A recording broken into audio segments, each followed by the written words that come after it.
Hi, this is Pascal. So today's video is about the pyramid system, what it is and how we can use it. So first, let's go back to the website.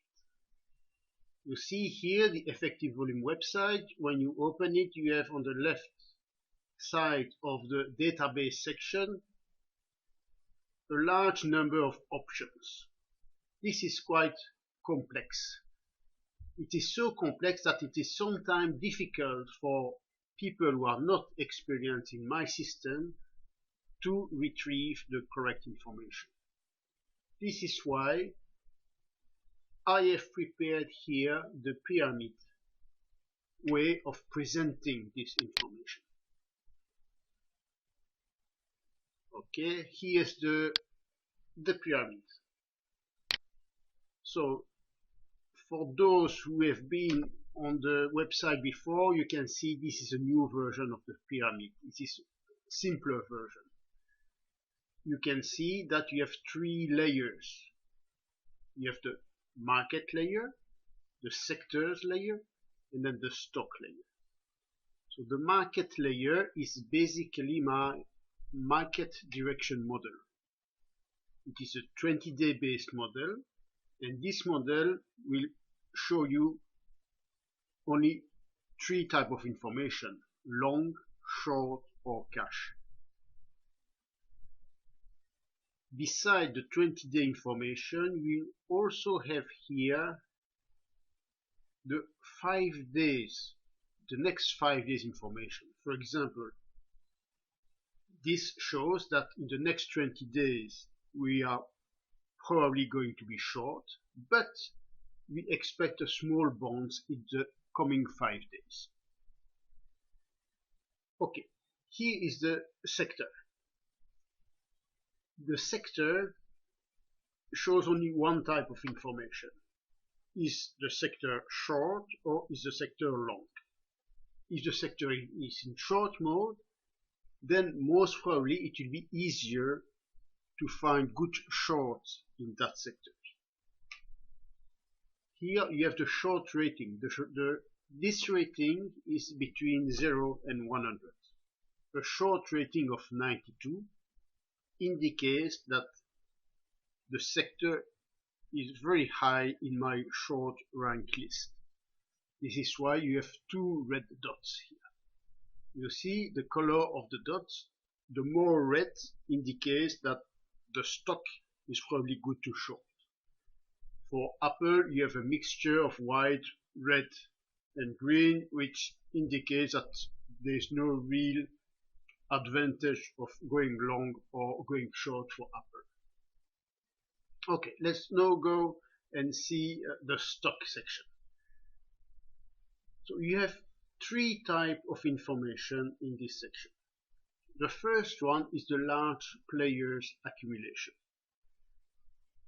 This, on the previous pyramid, was called the large effective ratio. So I just changed the name so that people better understand what it means. And the figure has been renormalized between 0 and 100. So all the figures are between 0 and 100. You know that close to 100 is strong, close to 0 is weak. Okay, so here 22.84, it's basically slide distribution.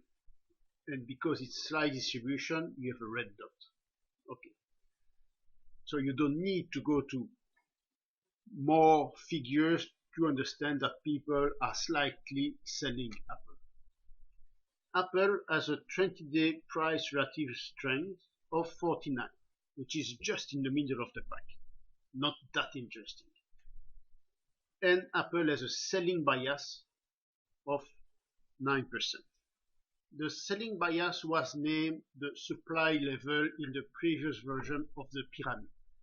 So I will later on make a complete video on this supply level and selling bias, but just for now, you have to understand that if the selling bias is high, it means that the stock is at a price where investor wants to sell.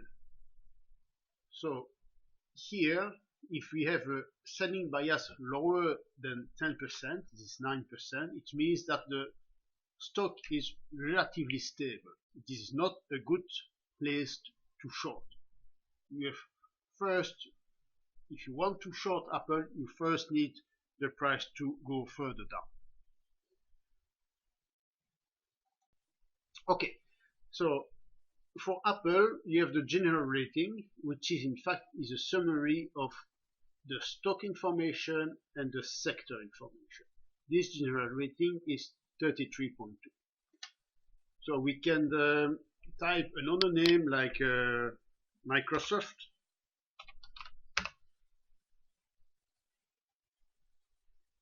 Okay, Microsoft is not that interesting. It's a short area, but very stable selling bias, so I wouldn't do anything. Another more interesting stock is MAS. I know because I studied it today.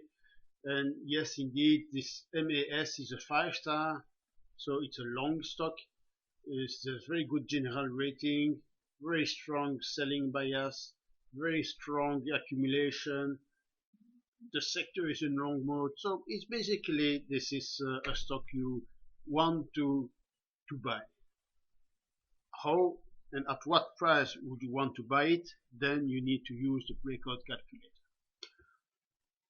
Okay, that's it for today, and see you in the next video. Bye bye.